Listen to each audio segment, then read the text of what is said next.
Bem-vindos ao podcast Crer para Viver. Esse é o nosso episódio de número 71, hoje iniciando um tema novo, não é? Uma sequência nova. O tema é Experiência Humana e Providência na História da Redenção, compreendida como paradoxo e contradição. Essa é a primeira parte. Bem, vamos, como habitualmente nós fazemos, apresentar a nossa mesa para quem está chegando pela primeira vez no podcast hoje, né? Eu sou Timóteo Madaleno. Eu sou psicólogo de formação, sou doutor em psicologia pela UNB, eu tenho uma formação em teologia pastoral e urbanidade, eu sou professor de psicologia e educação no Instituto Federal de Goiás, no campus Goiânia. Professor Cláudio Ivan de Oliveira, professor Cláudio ele é psicólogo também, é doutor em psicologia pela UNB, ele tem uma formação em teologia pastoral e urbanidade, tem uma formação em teoria social. Ele é professor de História e Epistemologia da Psicologia da PUC de Goiás.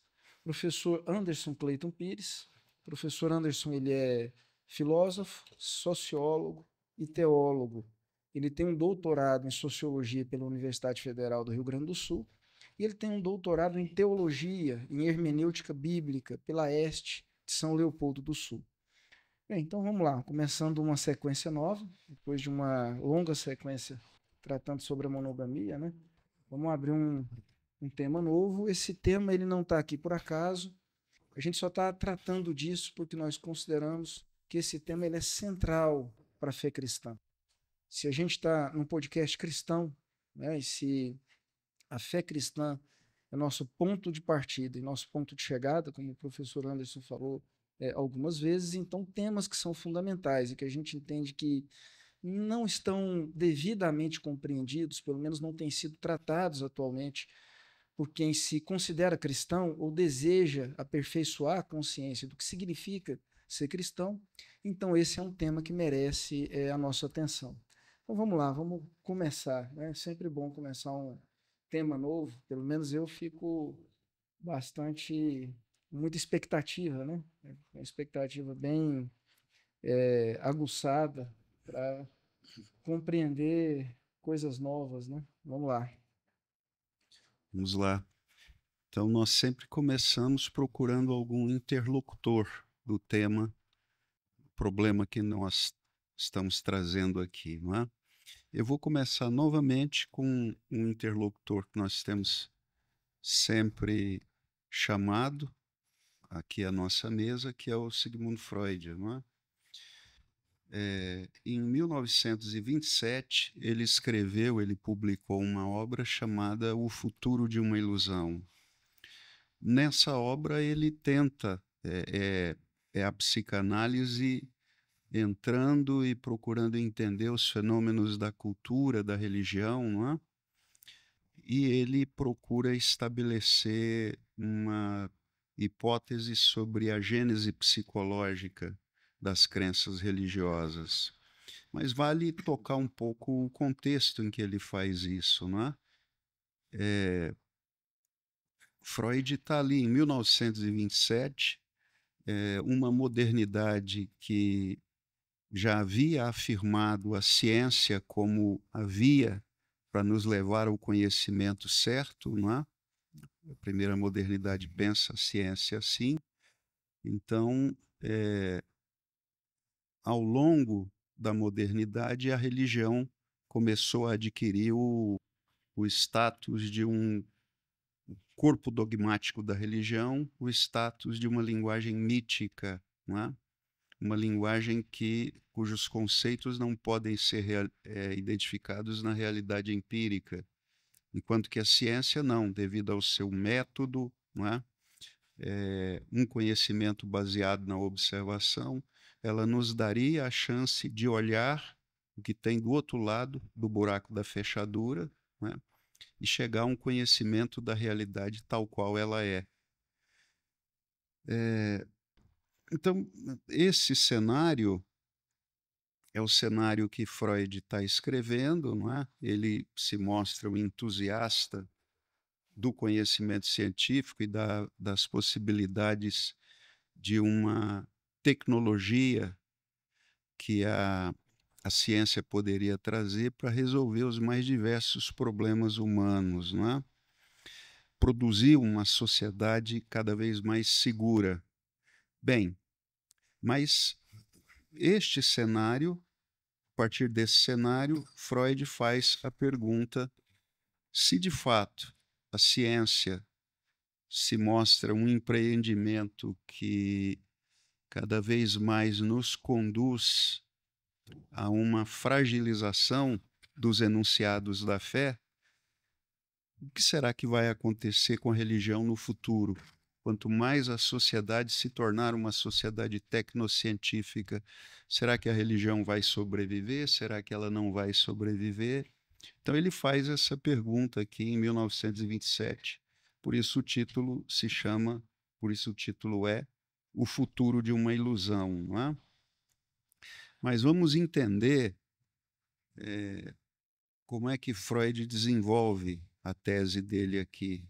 Em primeiro lugar, ele começa falando de civilização. Esse texto é anterior ao mal-estar na civilização, mas aqui Freud já deixa claro que ele entende que a civilização arranca o ser humano do seu estado de natureza, não é? E lhe impõe uma renúncia pulsional. E essa renúncia pulsional, ela é a fonte de um mal-estar, de uma hostilidade do indivíduo civilizado à própria civilização, não é? Porque ele é obrigado a renunciar aos seus impulsos mais caros, aos seus impulsos mais poderosos, não é? Então, Freud fala do parricídio, do canibalismo, fala do incesto, não é? Como impulsos fundamentais do ser humano, mas ele é obrigado a renunciar a isso para viver em civilização. No entanto, essa renúncia, não é, imposta a uma operatividade do princípio do prazer que quer buscar sempre a realização do impulso, a obtenção do prazer, a frustração desse ímpeto do princípio do prazer acaba gerando uma hostilidade. E a civilização, o Freud entende que há um aspecto da civilização que é especialmente desconfortável para o indivíduo, que é o papel da civilização na regulamentação das interações humanas, não é? As proibições, a mulher do outro é dele, não cobiçarás. Freud vê isso como uma situação de intenso desconforto e hostilidade. E por isso ele acha que a civilização está sempre sob risco à medida que essa massa de insatisfeitos, não é? De indivíduos hostis a essa civilização que os priva da sua plena realização para o prazer, essa massa representa um perigo para a destruição do próprio patrimônio cultural, não é? Que ele diz que foi construído a tão duras penas. E daí ele traz a religião para o debate. Ele diz: a religião faz parte de um patrimônio psíquico que a civilização construiu para quê? Para promover a reconciliação do indivíduo com a civilização. Como é que a religião pode fazer isso? Como é que ela pode exercer esse papel de reconciliação do indivíduo, não é? Com esse mundo cheio de normas, esse mundo de uma cultura de repressão. Então, o Freud começa a falar sobre a condição humana no mundo, ele começa a falar de medos, ele começa a falar de um senso de desamparo poderosíssimo no ser humano. Isso lá em 1927. Ele fala do senso de desamparo frente as catástrofes da natureza, o senso de desamparo que a própria realidade da morte impõe ao ser humano, não é? E também o espetáculo de uma vida injusta, em que há uma intensidade grande de sofrimento para os seres humanos. E o Freud diz, então, é frente a esse senso de desamparo, a esse medo, não é? Que o ser humano lança mão de um mecanismo psicológico que o Freud chama de regressão. Quer dizer, para Freud, o adulto, na verdade, é sempre a criança, não é? Por trás do adulto está sempre a criança. Então, o que é a religião para o Freud? É uma regressão a um momento da vida que é semelhante à vida adulta, no sentido de que, se aqui nos sentimos desamparados, lá também éramos frágeis. Mas havia ali a presença de um personagem poderoso, não é? O pai forte e poderoso. Isso é o pai de uma sociedade tradicional, não é? Então, esse pai alimentava, sanava esse desejo de proteção da criança na infância. Por mais que fosse uma relação ambivalente da criança com o pai, uma relação de amor e ódio, segundo o complexo de Édipo, não é? E essa própria relação de amor e ódio, ela vai se estabelecer com Deus na religião, não é? Do crente com Deus na religião, segundo Freud. Mas então, observe, vamos ver se eu consegui deixar clara a tese do Freud, né? Nós sofremos, o mundo é injusto, nos sentimos desamparados diante da vida e das suas ameaças, e então nós buscamos proteção regredindo a um modelo da infância em que havia um pai que nos protegia. Então, o que é Deus para Freud? Deus é o pai da infância, só que agora glorificado, não é? Ele é colocado à altura de da tarefa que lhe cabe, não é? Ele ganha uma onipotência, um poder para fazer todas as coisas. Então o Freud está dizendo que a religião tem uma origem psicológica, por isso ele a chama de ilusão. O que é essa origem psicológica, então? Por que ilusão? Porque, segundo Freud, diferentemente da ciência, que se baseia em fatos, a religião ela nasce de desejos caros, muito poderosos do ser humano, esse desejo de se sentir amparado, não é? Essa fome de transcender essa ameaça ao narcisismo do indivíduo, que é a própria morte, não é? Com a promessa da existência de um outro mundo, a própria crença na providência divina, que, segundo Freud, garante que todas as injustiças serão sanadas, se não neste mundo, em um outro mundo. Então, a religião nasce do desejo de encontrar amparo, consolo, segurança, e não de fatos, não é? Na verdade, o Freud entende que as afirmações da religião elas estão contra os fatos e elas reivindicam a sua verdade sem apresentar as provas que Freud acha que seriam o que poderiam ser necessárias para que essa crença deixasse de ter o seu caráter de ilusão, não é? Então, deixa eu ver o que mais eu tenho aqui.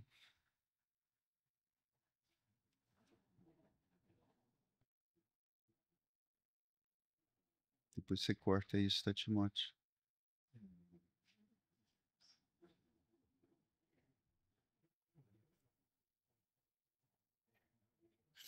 Bom, eu acho que um ponto que interessa muito para a gente, se eu não estou enganado aqui, é essa tentativa que Freud faz de relacionar a religião com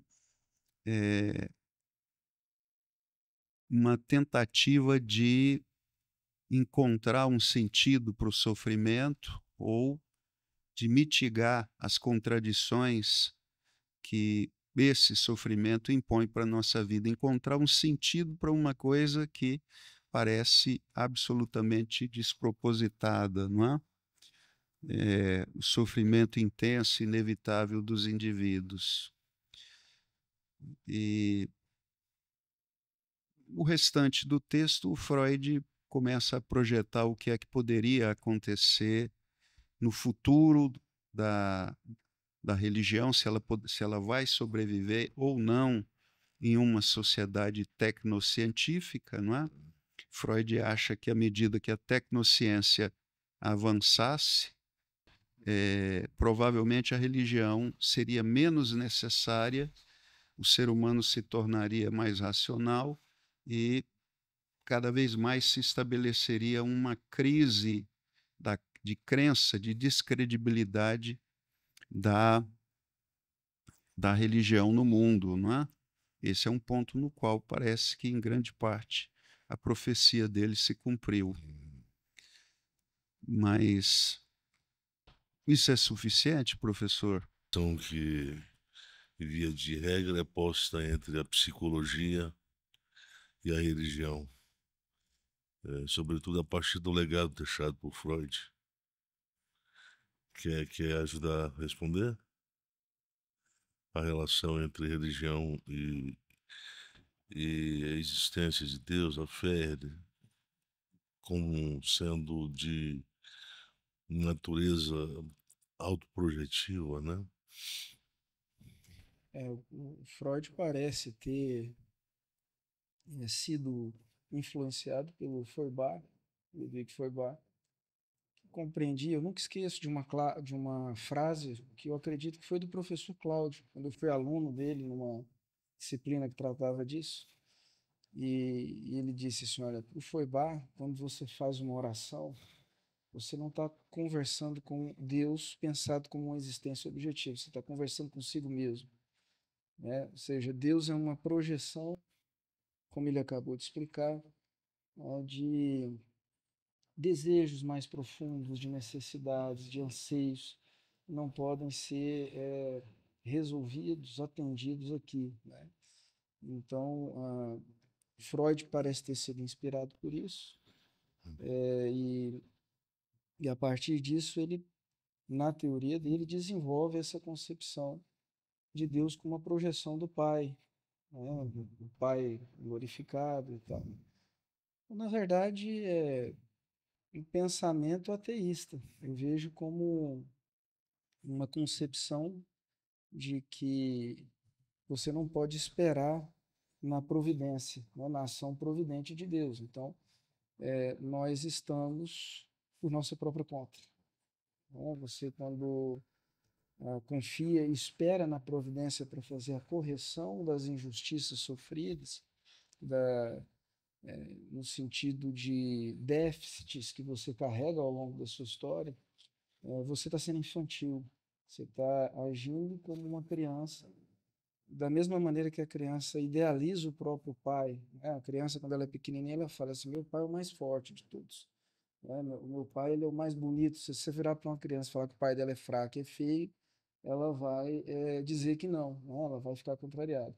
Então, Freud está dizendo que quando a gente pensa em Deus dessa forma, a gente está agindo com essa mesma atitude de uma criança, onde ela idealiza o pai como imbatível, né? E como capaz de resolver todas essas questões. Quer fazer algum comentário crítico, professor, acerca do Freud? Bom, eu escrevi um artigo alguns anos atrás, não é, que o colapso moral do eu no ocaso da religião, e como é que é o colapso moral do eu no ocaso da religião? Uma análise crítica à interpretação freudiana da religião, não é?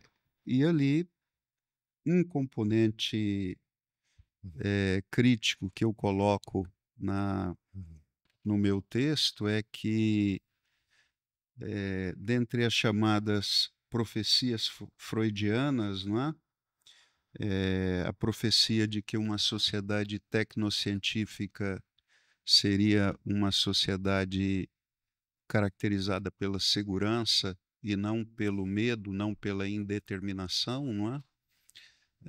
Se a gente olhar a teoria social contemporânea, por exemplo, a teoria do Giddens, o que a gente observa no nosso mundo hoje é que a modernidade se desdobrou em uma alta modernidade na qual a experiência de ansiedade existencial se tornou pandêmica, não é?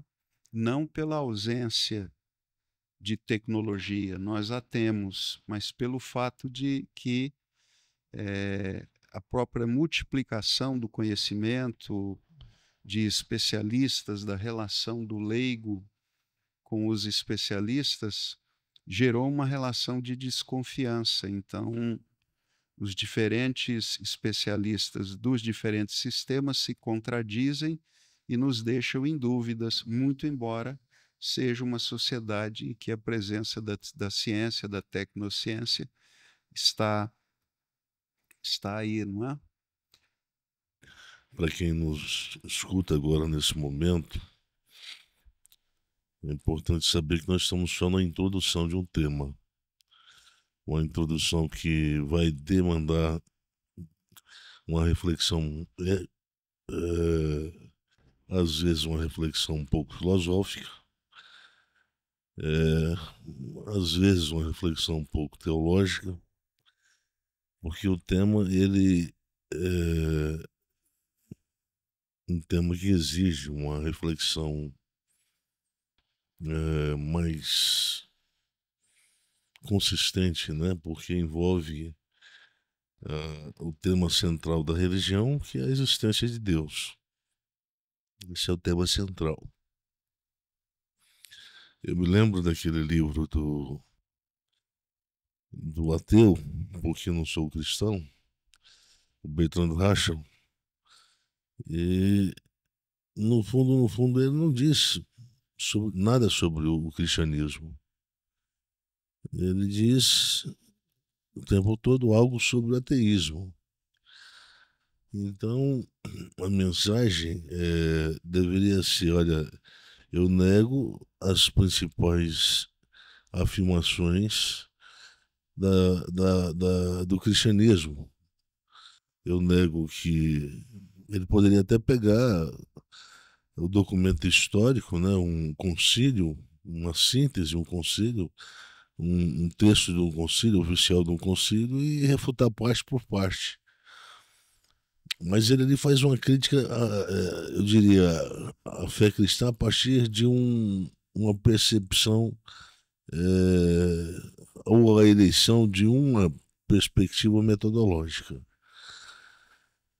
Nós vamos abordar muita coisa, inclusive isso também. Quando as pessoas dizem que a ciência prova, bem, a ciência prova muita coisa, mas não prova que Deus não existe. A ciência prova muita coisa, mas a ciência não prova que Deus existe. A ciência não prova porque ela, do ponto de vista metodológico, não tem instrumental para provar a não existência de Deus. Assim como também não tem um aparato metodológico para provar a não existência de Deus. Então, empata o jogo aí. São duas hipóteses que não conseguem ser operacionalizadas do ponto de vista científico, né? Eu não posso, como cientista, dizer que Deus existe. Também não posso dizer, como cientista, que Deus existe. Agora,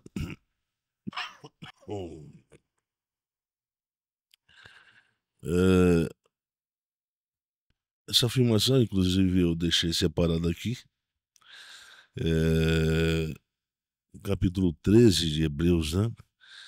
Então diz que é necessário que quem se aproxime de Deus acredite que Ele existe. Mas isso aí é uma afirmação, é uma hipótese que está sendo colocada para quem tem ou para quem trabalha com uma espécie de racionalidade intuitiva. Nenhuma racionalidade que não seja intuitiva consegue estabelecer uma aproximação de Deus. Então, se alguém se aproxima de Deus, como que se aproxima de Deus? Onde é que Deus está para se aproximar dele? Do ponto de vista geográfico, onde é que Deus está? Como é que eu sei que eu estou me aproximando dele? Não há possibilidade.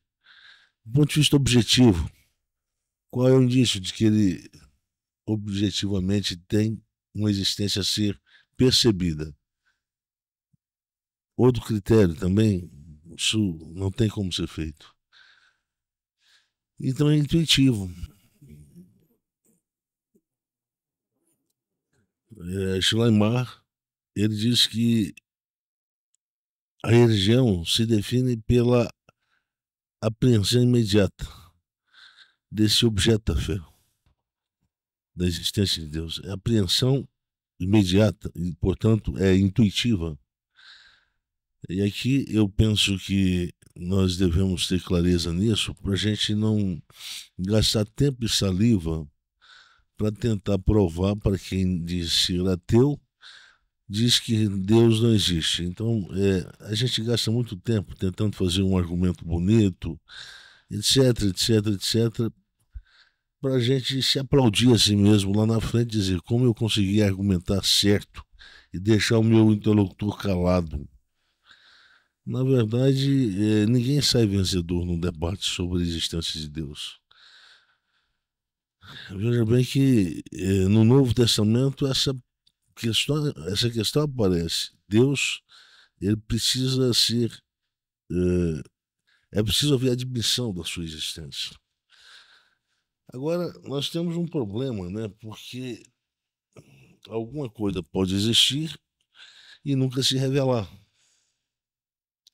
Esse é um outro problema. Eu não tenho acesso à existência de Deus e de nenhuma outra coisa que esteja distante, a não ser que essa coisa que esteja distante se aproxime e se revele a mim. Por isso que o conceito de revelação é um conceito chave no pensamento de Paulo. É um conceito que não depende do grau de formação, de sofisticação intelectual que a pessoa tenha. Se Deus não se revela a ela, não adianta. Nada acontece. Deus precisa transitar da condição de um totalmente outro e distante para um totalmente próximo, aqui e agora. Esse é o sentido que a teologia dos grandes eruditos do século XIX, que começaram lá na Europa, sobretudo na Alemanha do século XIX, é o sentido de que Deus não tem uma realidade objetiva a ser aprendida. Então, Deus não é realidade em si. Temos que tentar criar uma outra linguagem para saber que Deus ele tem uma existência, mas que só pode ser inferida, deduzida e percebida não do ponto de vista ontológico, porque do ponto de vista ontológico nós não teremos acesso. Então veja bem, essa é uma primeira base hipotética para esse tema tão caro que nós vamos trazer para cá, o tema da providência. Se eu não acredito e não admito que Deus de fato existe, como é que eu vou admitir que há uma providência, há uma razão providente dirigindo e, à medida que constrói criativamente os fatos da história, como é que eu vou admitir que isso possa ser considerado uma verdade inquestionável, inquebrável, incondicionada? Não tem como, não tem como. Então, para mim admitir que a providência está em ação, eu tenho que admitir antes que aquele que age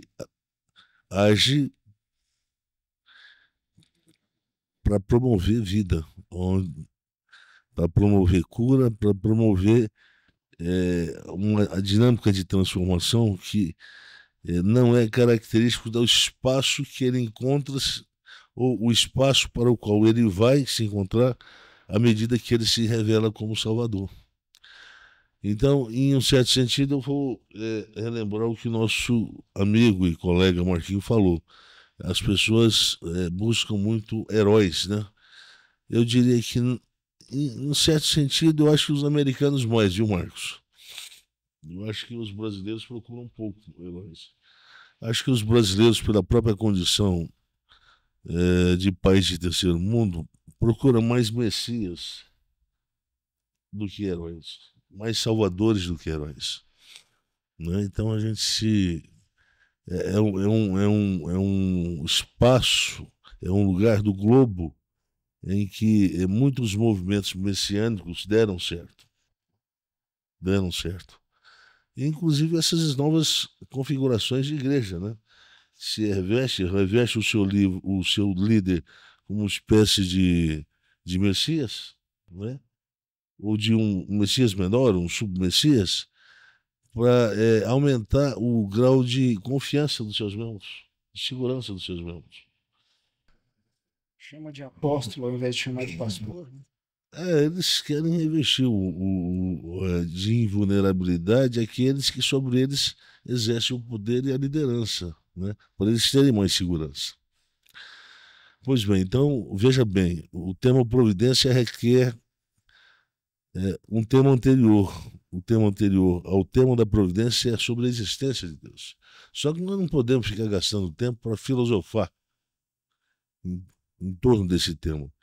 Primeiro, porque eu acho que isso não é necessário. Segundo, porque isso é coisa de criança. Intelectualmente falando, é coisa de criança. Fica tentando desenvolver uma teologia natural, uma teologia racional, para argumentar a favor da existência. Os argumentos, o Tomás aqui não gostava disso, não?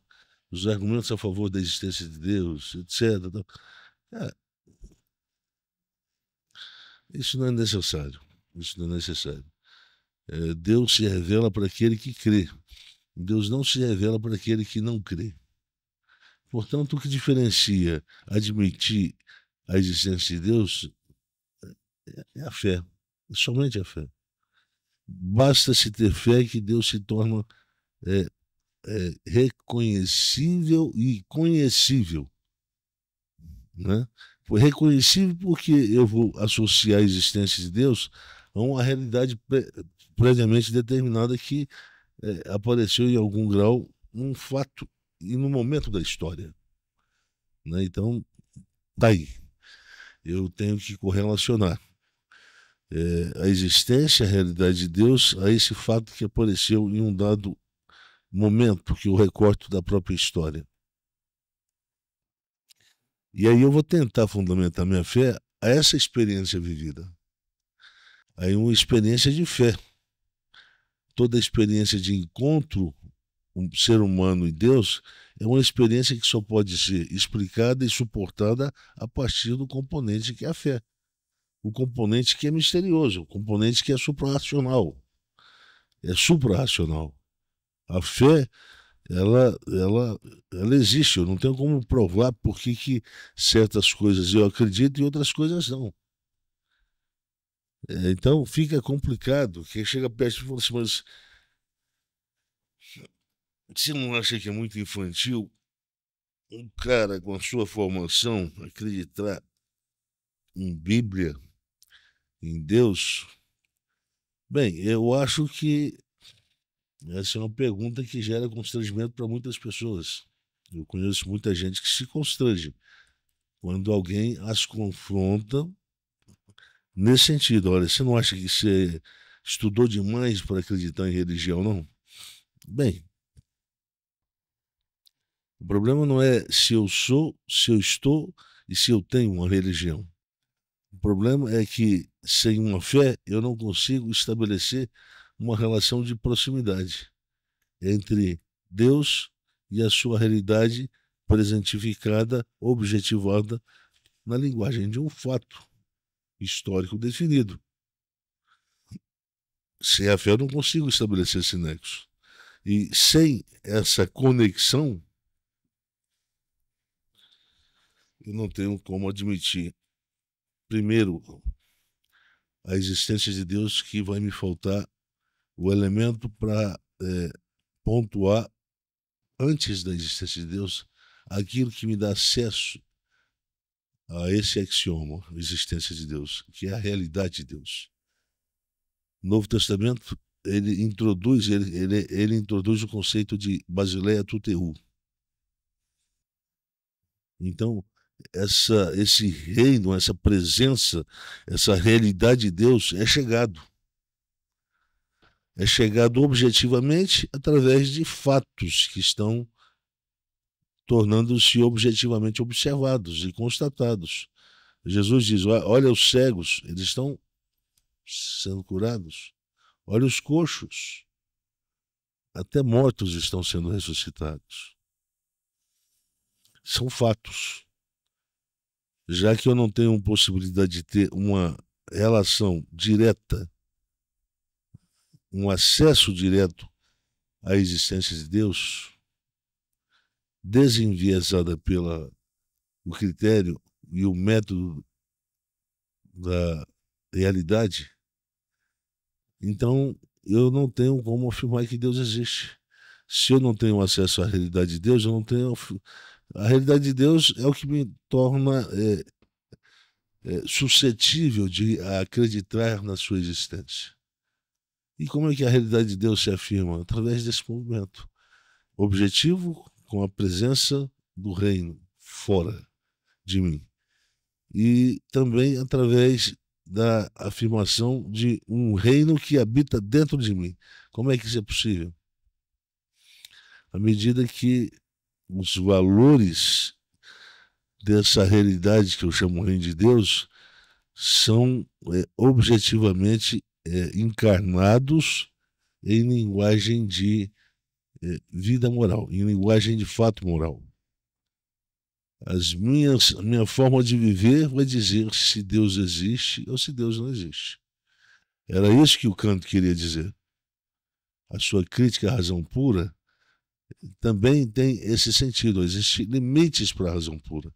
E a sua crítica à metafísica do... Me lembra? Dos costumes. Crítica à metafísica dos costumes também vai para essa direção, porque tem que ter um espaço. Uma vez que a existência de Deus não é uma realidade objetiva em si, de acesso objetivo em si. Então eu tenho que deduzi-la através de algo. A realidade é algo a partir do qual eu admito a existência de Deus. Mas fora da realidade de Deus eu não tenho. Então eu quero afirmar que Deus existe. E você tem um fato? Tem. O Messias. O que ele está fazendo? Revela o que Deus é e quem Deus é. Não só o que Deus é, mas quem Deus é. O quarto evangelho diz lá no primeiro capítulo: nunca ninguém jamais viu a Deus. O Filho unigênito nos tem revelado. De que forma? Através dos valores que ele tem demonstrado na sua própria forma de viver e de comunicar a fé. Os valores da fé. E tudo que é relacionado a esse reino para o qual o olhar da fé tem predileção. Ele tem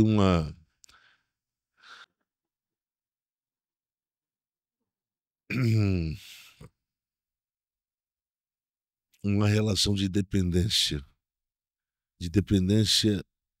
ontológica. Eu me lembro daquela expressão que o Paulo usa lá em Atos, porque esse Deus invisível, esse Deus misterioso, é exatamente o que nós cremos, porque dele, o que ele fala, o Paulo, vocês se lembram? Por ele santo. Porque nele vivemos, nele nos movemos. Então é uma dependência ontológica. É uma dependência ontológica. Se é uma dependência ontológica, significa que a realidade de Deus ou a existência de Deus pode ser deduzida a partir do fato que está sendo comunicado através das minhas escolhas morais. Então, o Paulo diz no capítulo 1 de Romanos, olha, é por causa a vossa forma de viver que Deus é blasfemado. Então tem que haver um suporte, tem que haver uma mediação, tem que haver um arquétipo. O Eriúgena, importante filósofo da Idade Média, diz que não existe acesso à realidade em si que não seja intermediada por arquétipos. Então nós temos acesso à realidade enviesada pelos arquétipos. Jung tenta ir para essa mesma direção.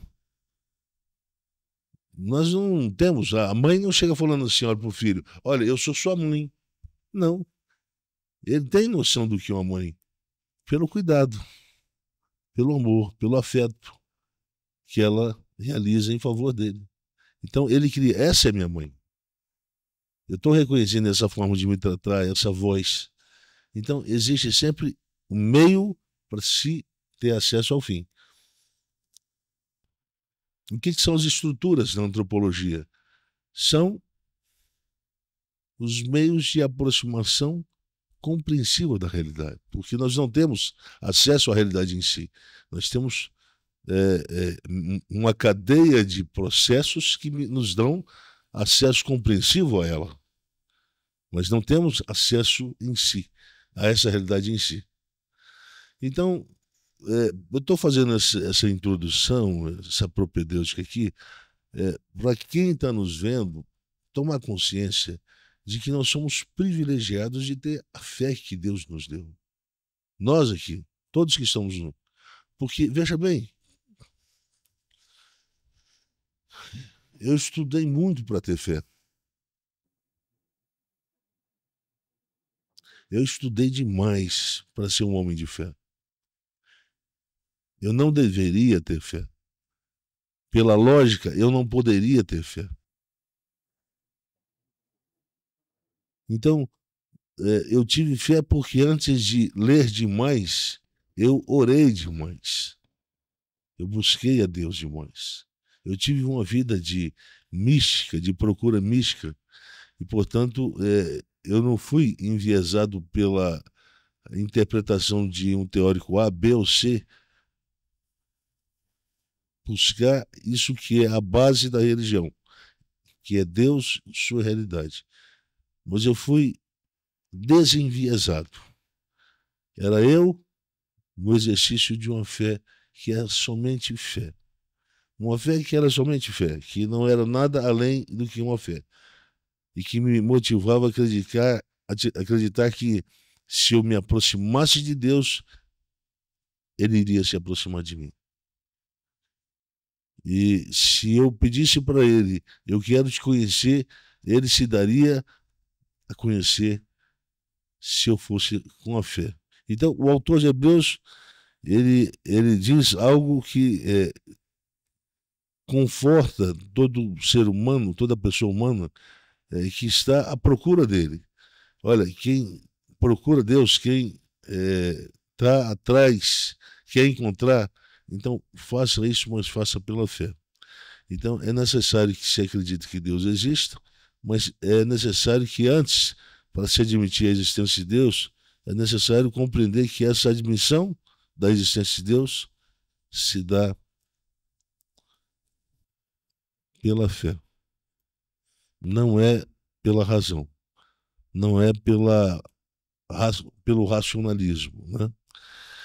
Mas, professor, eu penso sobre isso, né? Estava pensando sobre fé. Então, em algum momento o senhor disse, Deus se revela para quem tem fé.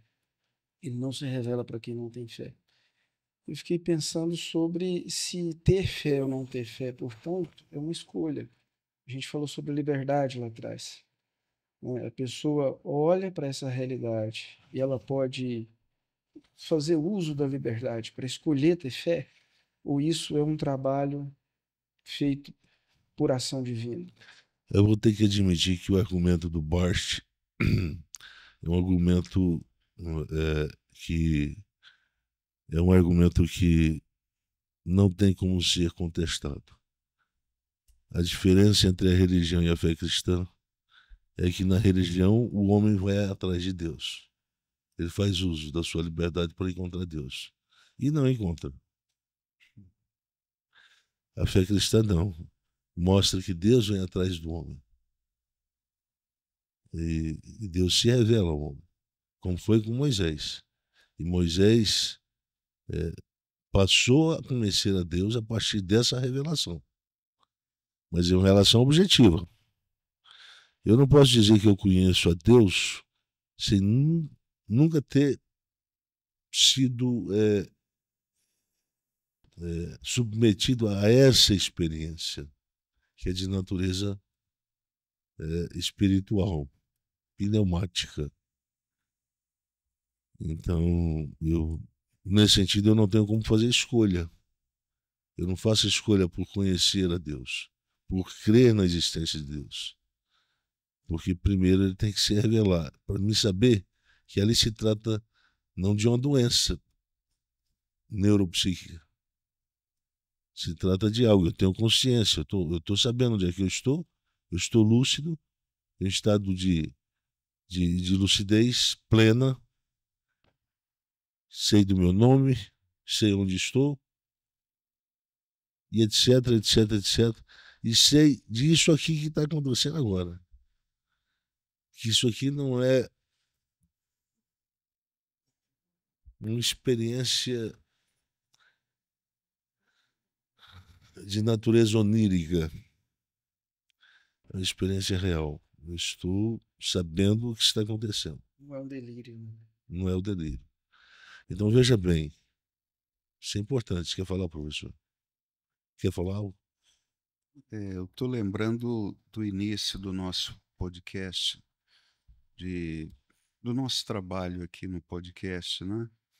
O senhor começou a falar de um fenômeno que está muito presente no contexto brasileiro, internacional, né? Cristãos se envolvendo em debates sobre a existência de Deus, né? E o que o senhor está dizendo é que isso não tem nenhuma relação com o Evangelho, isso não comunica o Evangelho. Então a gente vê mais um indício de confusão e de que, de fato, o Evangelho não está sendo comunicado, né? Com certeza, professor. Deixa eu dizer uma coisa. Eu nunca vi uma geração tão frágil. A geração de liderados e a geração de líderes, de liderança. Gente que aparentemente está bem no púlpito falando, como se não tivesse nenhum problema.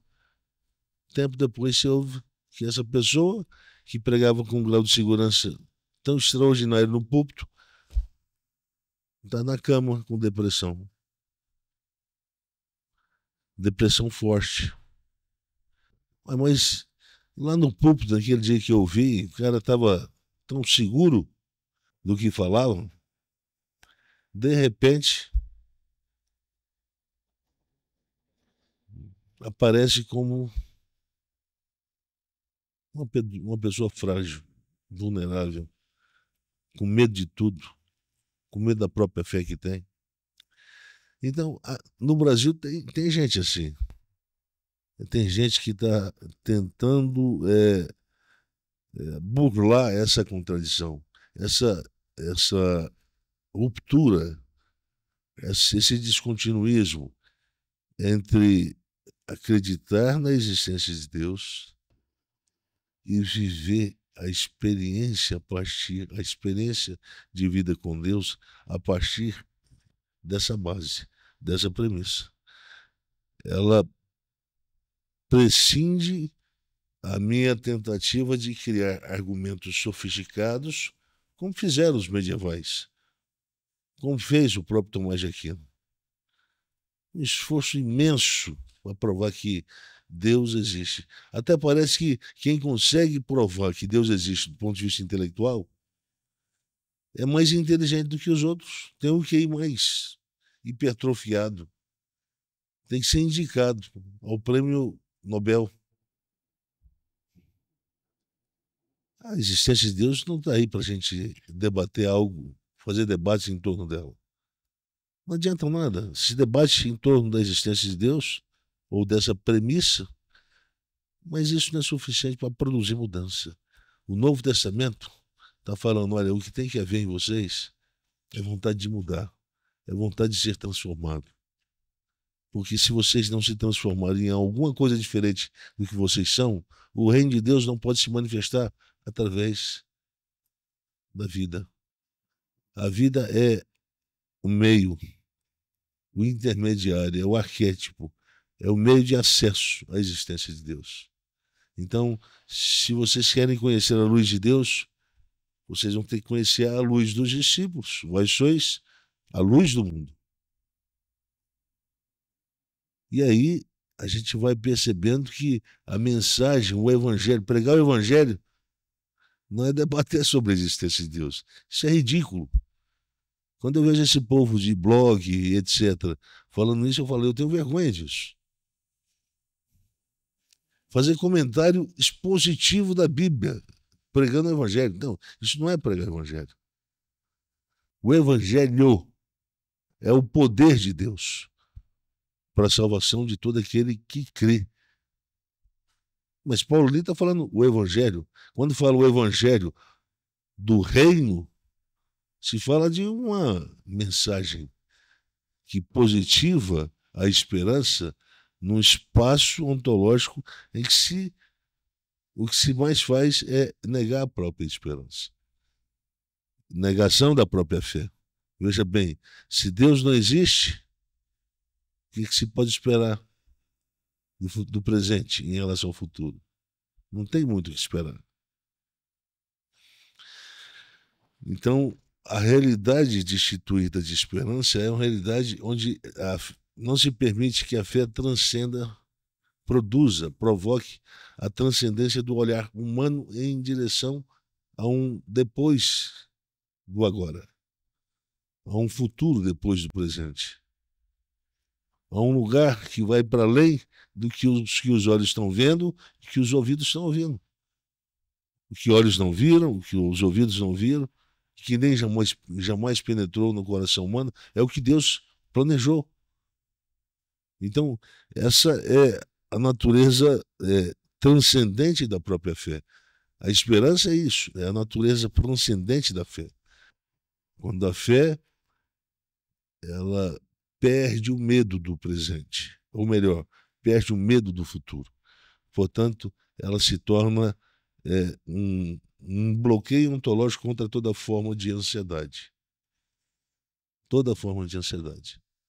Quando vem o pavor, quando vem a ansiedade em plenitude, quando vem todas as experiências, a ansiedade generalizada, vem outras formas mais complicadas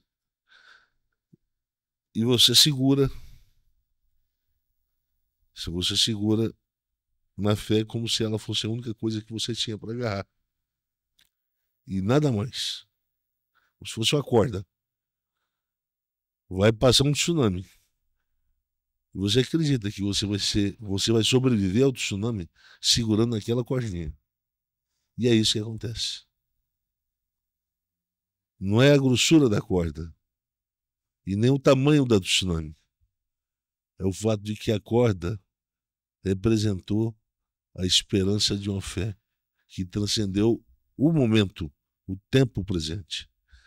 A nossa luta é com o tempo, porque o Brigitte Bardot, ele é o início de uma mobilidade, tanto espacial quanto temporal. Desculpa, o senhor falou, eu não entendi, o senhor falou rapidinho. Brigitte Bardot Elohim, aquela expressão que tem lá no hebraico, na Bíblia hebraica. Então, tem esse princípio de mobilidade. A mobilidade ela não existiu sempre. É provável que tenha havido, em algum momento, num tempo fora da nossa possibilidade de compreender acerca do que é o próprio tempo, em que não havia mobilidade. Portanto, havia um eterno presente. A concepção de eternidade é uma concepção que é difícil de compreender. Portanto, quando se traduz lá no português de eternidade a eternidade, é confuso. Essa é uma afirmação confusa. Essa é uma tradução complicada de se entender. Porque se é de eternidade a eternidade... Mas peraí. Explica essa frase. De eternidade a eternidade. Quando você faz a carta e manda por correio, você fala de Anderson para Cristina. Pressupondo que haverá uma transição, um movimento. Essa carta vai se movimentar, ela vai sair de um destinatário, né? Ou de um remetente a um destinatário, a um destino. Vai haver uma mobilidade. Agora, se a eternidade é imobilidade, para a eternidade que é imobilidade, então como é que é esse negócio? Me explica aí. É uma frase sem sentido. E o português está cheio de frases sem sentido. A Bíblia em português teria que ser, eu diria, teríamos que fazer uma nova tradução. A nossa tradução tem muito problema de compreensão. Isso faz com que a nossa compreensão acerca da relação existência e realidade de Deus se comprometa em termos hermenêuticos, em termos de conhecimento, de compreensão. É difícil. Via de regra, a gente fala que Deus existe. Então, nós debatemos sobre a existência de Deus. Quando, na verdade, a gente deveria debater sobre a existência da realidade de Deus. Portanto, nós não temos acesso à existência em si de Deus, mas indiretamente à realidade de Deus, que aparece em forma de fato, em forma de linguagem de fato, em forma de demonstração ética de se viver da pessoa humana e etc.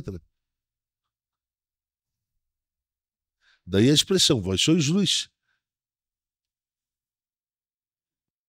Vocês podem ajudar as pessoas, iluminar as pessoas para a direção de Deus. De que forma? Sendo luz.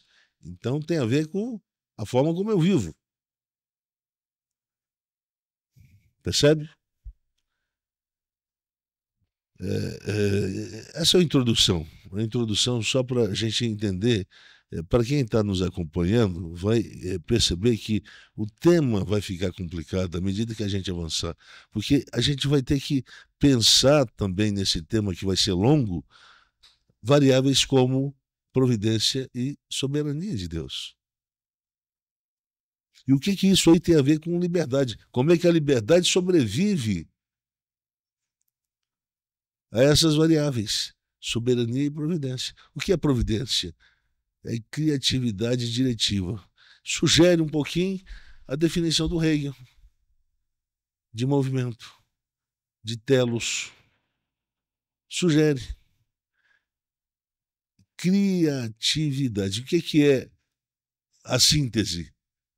É uma cria da tese com antítese. É uma cria. Esses movimentos criam um terceiro. Faculta a existência a um terceiro.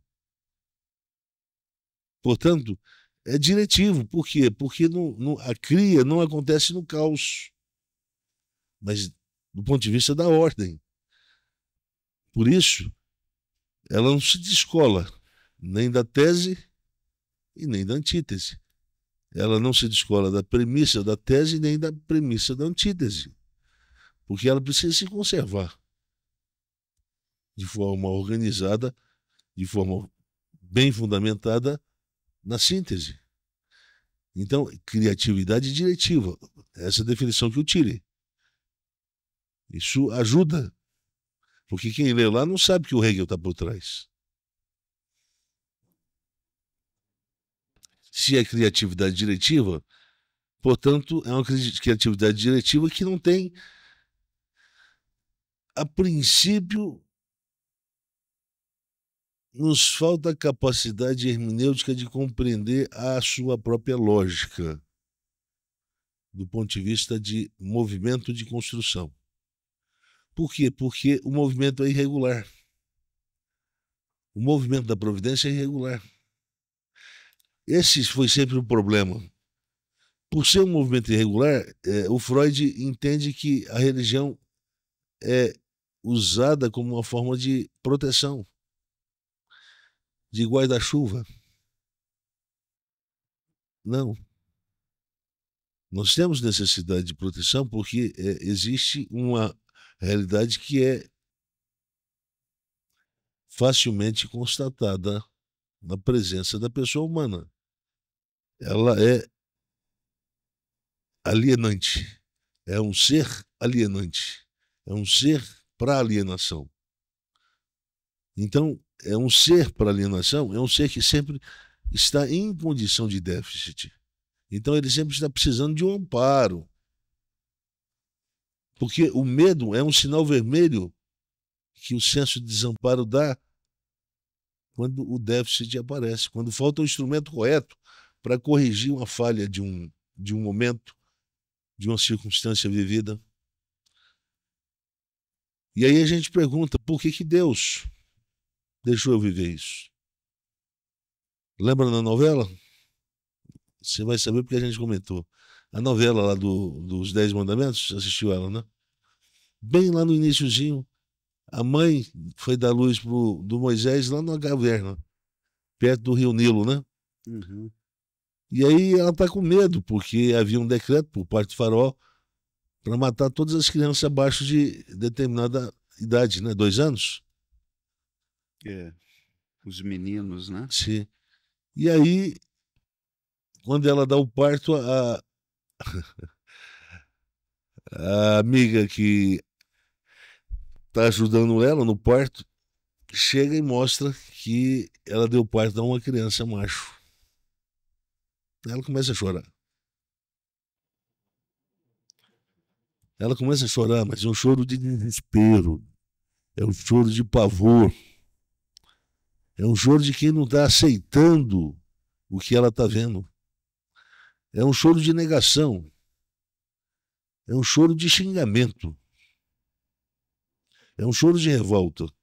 Por quê? Porque eu pedi pão e o Senhor me deu pedra. Eu esperava uma criança fêmea e o Senhor traz um macho. Mas não é qualquer macho, era o Moisés.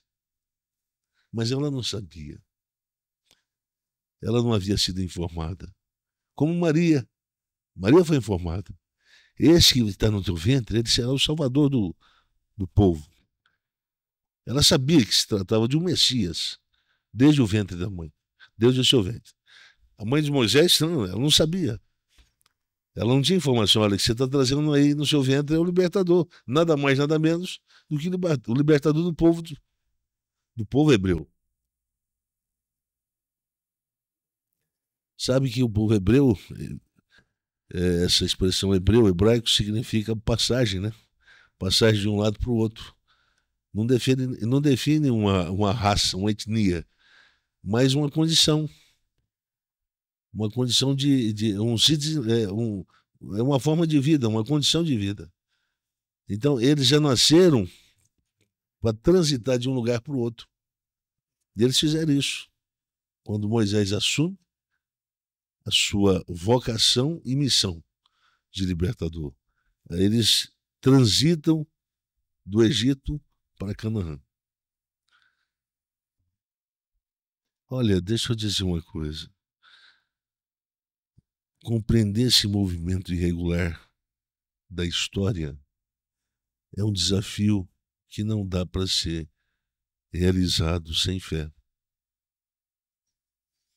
Portanto, eu tenho um dó do historiador. Porque quando ele está olhando para o fato irregular e não consegue encaixar dentro de eu diria, de uma expectativa de normalidade, de encaixe, a uma história que está sendo construída. Então, esse pedaço é um pedaço que não se encaixa. A ressurreição é um pedaço que não se encaixa, que não tem um análogo. Como é que a gente faz? Nega. Se não tem um análogo, nega. Mas é a fé que dá o encaixe. E quando não se tem fé? Você não tem como interpretar, compreender aquilo que está sendo disponibilizado em termos de cognoscibilidade. É uma oferta, é um conhecimento que está sendo doado. É oferta do reino de Deus, da bondade de Deus, da misericórdia de Deus. Mas quem é capaz de entender isso? A profundidade da riqueza, tanto da sabedoria como do conhecimento de Deus. Quem, pois, se tornou conselheiro de Deus? Quem conheceu a mente de Deus? Então, são os limites. Os fatos são construções da providência. Isso torna tudo mais difícil para a compreensão humana.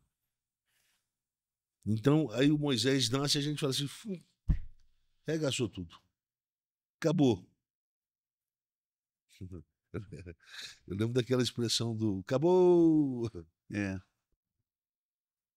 Do 2012, né? A expectativa do fim do mundo, né? Você lembra? Aí o pessoal fez uma brincadeira no YouTube com a voz do Galvão Bueno. Do Galvão Bueno. Acabou! Aí vem os meteoros, que destrói tudo. Aí vem o Moisés e fala assim, acabou. Acabou, não tem. Aí ela dá o desespero. E o Moisés tinha que nascer daquele jeitinho, sob condições de perseguição. Depois vai e põe um rapaz numa cesta, um menino na cesta, e entrega, entre aspas, o acaso. Mas o acaso obedece os movimentos irregulares da providência e vai parar na mão da filha do faraó.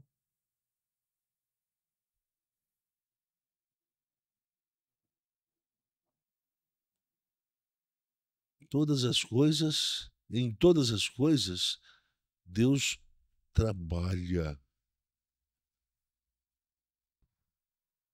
Criatividade diretiva. Significa que existe um sujeito nesse processo. Que não é uma coisa que está. Não é um movimento aleatório, não. Deus está trabalhando o tempo todo, em todos os processos. Porque todos os processos em que Deus trabalha são também derivados de processos que estão apontados para Deus. O Paulo diz, porque dele, para ele, são todas as coisas. Todas. Deus é um grande imã. Nada. Eu falei para você esses dias, né? Essa agonia que nós estamos vivendo. O negócio é o seguinte: a justiça vai triunfar no final. E nós vamos entrar no tema Reino de Deus. Não andeis ansiosos, buscai primeiro o reino de Deus e a sua justiça. Nós vamos compreender, porque nós temos uma tradição evangélica que está tentando nos ensinar de forma errada esse versículo. Eu nunca vi, e olha que eu já vi, eu acho que eu já, pelo menos umas mais de 100 interpretações desse texto eu já ouvi, sem exagero. E até hoje, nem de longe. Então, buscai seu reino. Buscai o reino e a sua justiça. Não diz, buscai a Deus. No momento que a gente falou sobre o paradoxo da fé, não é? Fé saudável, fé doente. Então, como é que a gente pode falar de uma fé doente? É uma fé em que a confiança está debilitada, não é? O senhor está dizendo aí que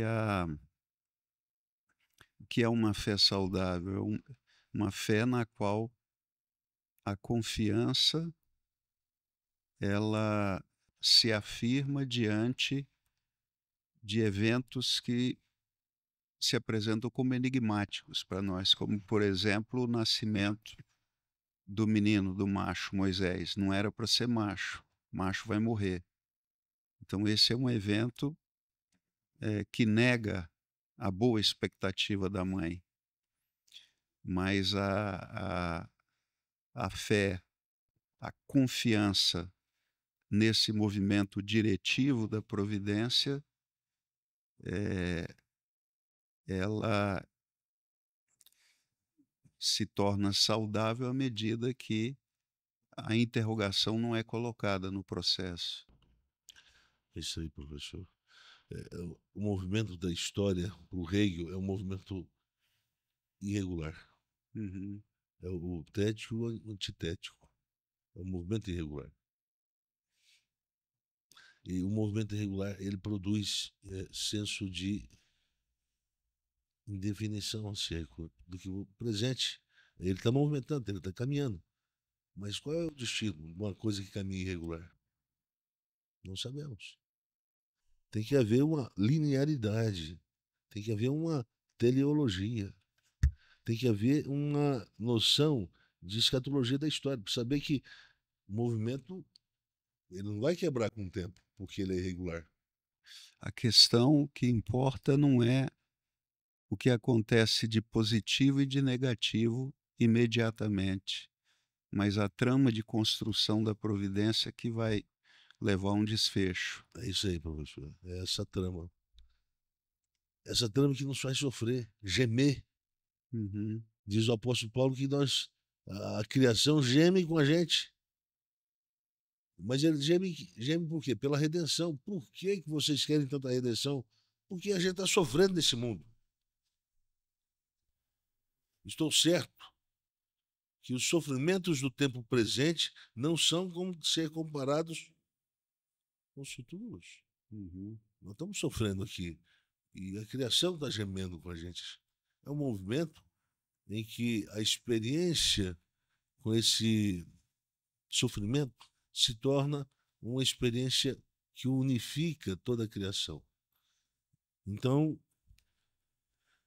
todos nós, crentes, não crentes, crentes mais inteligentes e crentes menos inteligentes, participamos de uma mesma possibilidade de crer e de sermos fortalecidos nessa crença, fortalecidos na fé. Portanto, nós vamos trabalhar o conceito de confiança e fé, que nós falamos lá atrás. Agora a gente vai trabalhar isso aí. Agora vamos trabalhar, vamos ver que outros conceitos estão agregados a esse conceito de fé e confiança, né?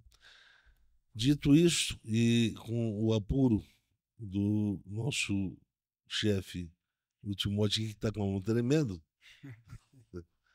então eu vou finalizar nosso primeiro episódio deste rico novo tema que nós vamos trabalhar, né? Então eu me detenho para cá e o professor Timóteo termina o nosso podcast. Queria saber se o professor Cláudio tem alguma colocação. É um tema que o professor Cláudio gosta. Eu conheci, esse é um tema que ele gosta muito desse tema. É um tema difícil, muito importante, nunca foi tratado. Ele conheceu o Schaeffer a partir desse tema. Aqui, ó, quem está nos ouvindo, ele conheceu, mas depois ele fez a leitura crítica, né? Foi curado. Foi curado, tá certo. É isso aí. Bem, então é um tema que não tem como não gostar, né? Eu acho que quem tem interesse pela fé fica instigado a querer compreender essa fé. E existe uma diferença entre viver e se arrastar na vida, né? O nome do nosso podcast é Crer para Viver. Então, esse tema ele está, em grande parte, lançando luz ao tema do próprio podcast, ao nome do próprio podcast, né? Por que esse nome foi escolhido? Então, eu agradeço quem ficou com a gente até aqui. Eu espero. Isso aqui não está sendo feito para ser jogado ao vento. Isso aqui mira um alvo que é a sua consciência. E a gente espera que um trabalho seja feito para além do que a gente está fazendo aqui, para produzir vida em quem está ouvindo. E se você entende que esse é um trabalho necessário, eu peço que você comece fazendo o mais fácil, que é curtir. Às vezes a gente esquece. Isso faz uma diferença enorme. Uma curtida faz diferença para isso chegar em mais pessoas, né? Então, curte, compartilha, dá uma olhadinha se está inscrito no nosso canal. A gente está com um pouco mais de 3.000 inscritos, mas eu espero que isso seja só um começo, tá? Isso aqui precisa ser ouvido por muito mais gente. Você pode ajudar a gente a fazer isso. Comente com as pessoas, indique o podcast. E se você tiver interesse em ajudar a gente, ser um apoiador de forma um pouquinho além de curtir e compartilhar, a gente precisa de apoio financeiro, a gente não tem finalidade lucrativa, mas a gente precisa disso para manter, produzir e divulgar o podcast. Se você tem interesse em contribuir com qualquer valor, a gente não pede, não estipula, né? O nosso Pix é o e-mail do podcast, podcastcrerpraviver@gmail.com. Muito obrigado pela sua atenção até aqui e até o próximo episódio.